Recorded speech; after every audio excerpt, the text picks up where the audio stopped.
अस्सलाम वालेकुम नाजरीन। जैसे कि आपको पता है कि वर्ल्ड टेस्ट चैंपियनशिप अपने फैसले की उस घड़ी में पहुंच चुका है जहां पे दूसरे फाइनलिस्ट का डिसाइड होना है कि इंडिया, श्रीलंका और ऑस्ट्रेलिया में से कौन दूसरे फाइनल के लिए जगह बना पाएगा।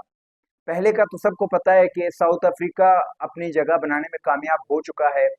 बांग्लादेश को 2 टेस्ट सीरीज और श्रीलंका को दो टेस्ट मैचेस, श्रीलंका को भी 2 टेस्ट मैचेस एक सीरीज में, और फिर पाकिस्तान से एक मैच जीतने के बाद जो परसेंटेज पॉइंट है साउथ अफ्रीका का वो बहुत ही ऊपर चला गया है, 70 के आसपास है। तो वो अपनी जगह कंफर्म कर चुके हैं। आईसीसी ने अपनी वेबसाइट में क्वालिफाइड का जो है वो टैग भी लगा दिया है डब्ल्यूटीसी के स्टेटस में साउथ अफ्रीका के सामने। अब दूसरे फाइनलिस्ट के लिए 3 टीमों के दरमियान मुकाबला जारी है, जो कि होप कर रहे हैं कि वो जो है फाइनल में पहुंच जाएं। उनमें इंडिया, ऑस्ट्रेलिया और श्रीलंका। अब इस सिनेरियो को जानने के लिए हम देखते हैं कि कौन सी जो टीम है वो ज्यादा मजबूत है फाइनल में जगह बनाने के लिए। सबसे पहले हम आते हैं ऑस्ट्रेलिया के लिए, क्योंकि ये सबसे ज्यादा मजबूत दिखाई दे रहा है डब्ल्यूटीसी में जून में, जो कि लॉर्ड में फाइनल होना है उसके लिए जगह बनाने के लिए। तो ऑस्ट्रेलिया के 3 मैचेस रहते हैं इस साइकिल का, जो कि एक मैच इंडिया के खिलाफ है सिडनी में, और 2 मैचेस हैं श्रीलंका के खिलाफ और वो श्रीलंका में होने वाले हैं।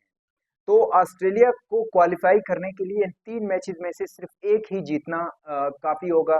अगर वो एक मैच जीतते हैं, चाहे वो श्रीलंका के खिलाफ हो या इंडिया के खिलाफ सिडनी का जो टेस्ट मैच है वो जीत ले, तो ऑस्ट्रेलिया की जगह पक्की हो जाएगी डब्ल्यूटीसी के फाइनल में।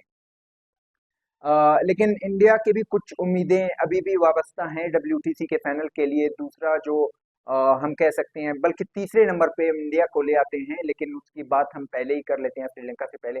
इंडिया को जीतने के लिए बहुत ज्यादा पापड़ बेलने पड़ेंगे। सबसे पहले उन्हें ऑस्ट्रेलिया को हराना होगा। ऑस्ट्रेलिया को हराने के बाद उनकी जो परसेंटेज पॉइंट है वो बेहतर हो जाएगी। बेहतर हो जाएगी कि मतलब कोई 55 के राउंड अबाउट हो जाएगा। इस तरह से फिर ऑस्ट्रेलिया और श्रीलंका के दरमियान 2 टेस्ट मैचेस होंगे, जिनमें से एक श्रीलंका को जीतना चाहिए और एक ऑस्ट्रेलिया को जीतना चाहिए। फिर ये सिनेरियो इस तरह से होगा कि अगर ऑस्ट्रेलिया ये मैच हार जाता है और एक मैच ड्रा हो जाता है और एक मैच श्रीलंका से हार जाता है, तो फिर ऑस्ट्रेलिया की जो परसेंटेज पॉइंट है वो 55 से नीचे रहेगी और ऑस्ट्रेलिया क्वालिफाई नहीं कर पाएगा, और जो है इंडिया ऑटोमेटिकली क्वालिफाई कर जाएगा और फाइनल में पहुंच जाएगा। इसी तरह से अगर हम श्रीलंका की बात करते हैं, तो श्रीलंका इस वक्त परसेंटेज पॉइंट के हिसाब से बहुत पीछे हैं, लेकिन उनकी उम्मीदें इंडिया की निस्बत ज्यादा हैं, क्योंकि उनके पास 2 मैचेस हैं। अगर वो दोनों मैचेस जीतते हैं, इन केस अगर वो दोनों मैचेस जीतते हैं, और एक और शर्त उनके लिए ये है कि जो सिडनी वाला टेस्ट है वो ड्रा हो जाएगा, बारिश की नजर हो जाए। फिर इस सिनेरियो के जरिए, इस सिनेरियो में फिर ये हो सकता है कि जो श्रीलंका की जो परसेंटेज पॉइंट है वो 55 से जितने ऊपर चाहिए इंडिया और ऑस्ट्रेलिया से आगे निकलने के लिए, वो पूरे हो जाएंगे। जब वो पूरे हो जाएंगे तो श्रीलंका क्वालिफाई कर जाएगा